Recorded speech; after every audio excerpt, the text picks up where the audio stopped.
In today's lab, we'll be assessing muscular strength through a 1 rep max protocol of push-up assessment and reps to fatigue. The first to be demonstrated will be the push-up assessment, which is a reflection of upper body muscular strength and endurance. This demonstration shows the modified push-up. Women or those who don't have the ability to push up their entire body weight can perform a modified version. This modification is made by keeping the knees on the floor with legs together, ankles plantar flexed, back straight, hands shoulder width apart, and head up. This modified version moves the pivot point from the feet to the knees for ease of completion of the exercise.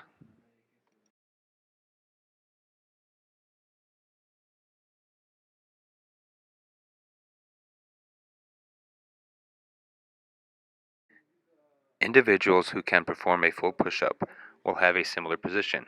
However, the knees will be off the ground.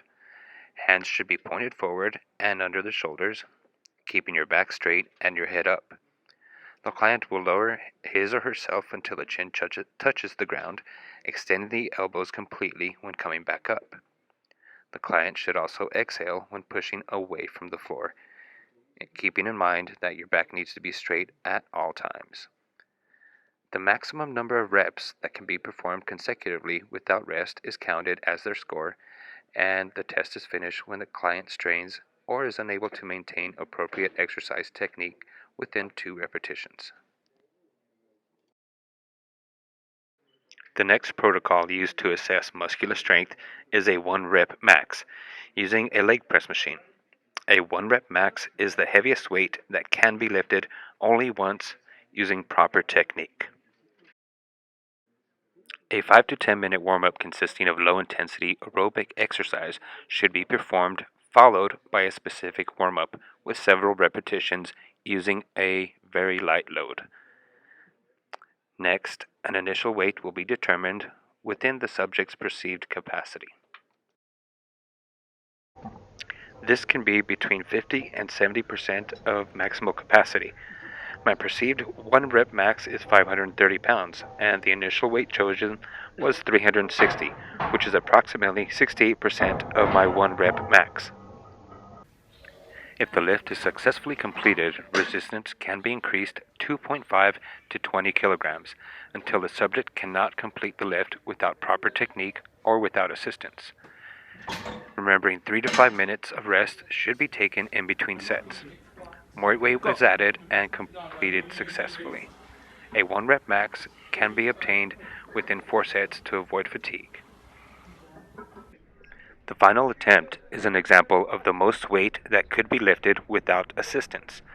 Once the 1 rep max and body weight have been determined, a strength to weight ratio can be calculated to classify the subject's fitness category. This can be calculated by dividing the amount of weight lifted by the subject's body weight.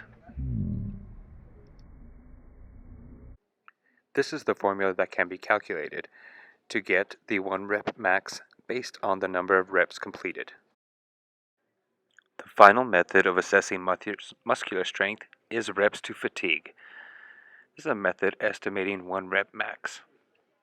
Certain populations such as adolescents and the elderly are more prone to injury during a 1 rep max test. In addition, a 1 rep max requires proper technique and specialized skill. Therefore, in some cases, it is more appropriate to determine a 1 rep max by completing reps to fatigue or using a submaximal resistance. There is a linear relationship between the number of reps performed with the amount of resistance, or an increase in weight positively correlates with a decrease of repetitions.